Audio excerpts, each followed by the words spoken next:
मित्रांनो, रंग माझा वेगळा या मालिकेच्या 31 मार्चच्या एपिसोडमध्ये आपण पाहणार आहोत की कार्तिक घराच्या अंगणामध्ये एकटाच बसलेला असतो. त्याला सतत दीपिकाची आठवण येत असते आणि तितक्यात आयेशाही तिथे येते.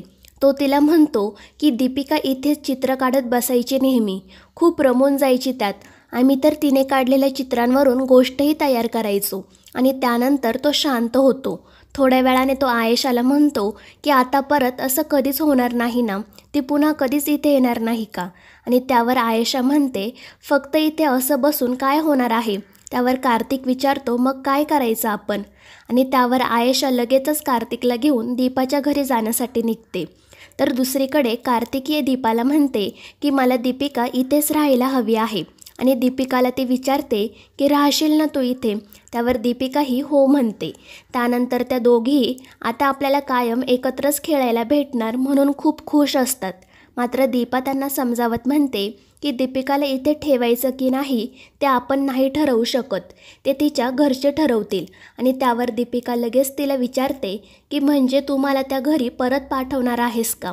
त्यावर दीपा म्हणते, नाही ग, आत्ता लगेच नाही. पण दीपिका लगेच रडायला सुरुवात करते आणि तिला म्हणते, पण मला तिकडे नाही जायचं, इथेच राहायचं आहे. त्यामुळे दीपा तिला समजावत शांत करते आणि हा विषय पुढे वाढवतही नाही. तितक्यात बाहेरून कोणीतरी दार वाजवते. दीपा दार उघडते तर बाहेर आयेशा आणि कार्तिक उभे असतात. त्या दोघांकडे दीपिका आणि कार्तिकी मात्र रागातच पाहत असतात. कार्तिक दीपिकाला म्हणतो की डॅडाकडे नाही येणार का गं तू? आणि त्यावर दीपिका म्हणते, तू माझा डॅडा नाही. आणि ते ऐकून कार्तिकला खूप वाईट वाटते. तो म्हणतो, पण असं का म्हणत आहेस तू? त्यावर दीपिका म्हणते, कारण मी अनाथ आहे, माझं कोणीच नाही, मी एकटीच होते कुठेतरी, आणि हे सर्व तू मला आधी का नाही सांगितलं? त्यावर कार्तिक म्हणतो, कारण तू अनाथ आहे असं मी मानत नाही बाळा, तू माझीच आहे. अगदी लहान असल्यापासून तू माझ्यासोबत आहेस आणि मलाच पटत नाही की तू अनाथ आहेस, मग मी ते तुला कसं सांगणार? दीपाही दीपिकाला समजावत म्हणते की तू अगदी लहान असल्यापासून तुझ्या डॅडाने तुला सांभाळलं आहे, तुला छान वाढवलं आहे, तुला कधीच एकटं सोडलं नाही. तुला एकतरी असा दिवस आठवतोय का जेव्हा तो तुझ्या जवळ नव्हता? त्यावर दीपिका नाही म्हणते. त्यावर दीपा म्हणते, मग जर तो प्रत्येक वेळी तुझ्यासोबतच होता तर मग तू अनाथ कशी? मात्र त्यावर दीपिका म्हणते, डॅडा, ती फॅमिली माझी खरी फॅमिली नाही. त्यावर दीपा म्हणते, खरी फॅमिली, खोटी फॅमिली असं काही नसतं. मी तुला सांगितली होती ना कृष्णाची गोष्ट. मात्र तरीही दीपिका म्हणते की मला नाही जायचं त्या घरी. आणि हे सर्व पाहून आयेशा कार्तिकला म्हणते, हिला इतकं समजावलं तरीही ऐकत नाही, या दीपानेच तिच्या डोक्यात काहीतरी भरवलं असणार. मात्र त्यावर दीपिका लगेच म्हणते, दीपा आंटीने माझ्या डोक्यात काही भरवलं नाही, मलाच त्या घरी यायचं नाही, तुम्ही जा इथून. आणि त्यावर कार्तिक पुन्हा दीपिकाला घरी चल म्हणून विनंती करतो. मात्र दीपिका नकार देते. त्यामुळे कार्तिक आणि आयेशा नाईलाजाने तेथून निघतात. दीपाही त्यांच्या पाठोपाठ जात कार्तिकला म्हणते की दीपिकाला समजून घ्यायला हवं, ती अजून लहान आहे, मी तिला समजवण्याचा प्रयत्न करत आहे, पण तिलाही थोडा वेळ द्यायला हवा. आणि त्यावर कार्तिकही होकार देतो आणि तेथून निघून जातो. तर दुसरीकडे आदित्य श्वेतावर खूपच चिडलेला असतो. तो तिला म्हणतो की आपल्याच भावंडाबद्दल एवढा तिरस्कार मी आजपर्यंत पाहिला नाही. मला खरंच कळत नाही की तू वहिनीचा इतका तिरस्कार का करतेस. तुला जर तिच्या काही गोष्टी पटत नसतील तर ठीक आहे, मलाही दादाच्या काही गोष्टी पटत नाही, पण म्हणून एवढा तिरस्कार करायचा का? का सतत तिच्या मागे तू हात धुवून लागलेली असते? आणि त्यावर श्वेता म्हणते, कारण तिच्यामुळे माझं कधीच काही चांगलं झालेलं नाही आणि तुम्हा दोघांचं आमच्या दोघींसोबत कंपॅरिझन कधीच होऊ शकत नाही, कारण तुम्ही दोघं सख्खी भावंड आहात आणि आम्ही दोघे सावत्र बहिणी. त्यावर आदी म्हणतो, पण ती मात्र कधीच तुझ्याशी वाईट वागत नाही, नेहमी तुला सांभाळून घेते. तू मात्र तिला लॉकअपमधून सुटू नये म्हणून दीपिकाला घरी येऊ दिलं नाही, तिला लपून ठेवायला सांगितलं. त्यावर श्वेता काहीच बोलत नाही. आदी म्हणतो, आता तू आपल्याच घराला कीड लावणार आहेस का? लाच देऊन घरातील माणसांना एकमेकांपासून दूर करणार आहेस का? किती खालच्या थराला जाणार आहेस तू अजून? तुझ्यापेक्षा तर ती कमला बरी, खाल्ल्या मिठाला जागली तरी. तुझ्यापेक्षा जास्त प्रेम करते ती या घरावर. आणि शेवटी तो तिला म्हणतो की मी चूक केली, तुझ्याशी लग्न केलं, काय बघून मी तुझ्याशी लग्न केलं काय माहीत.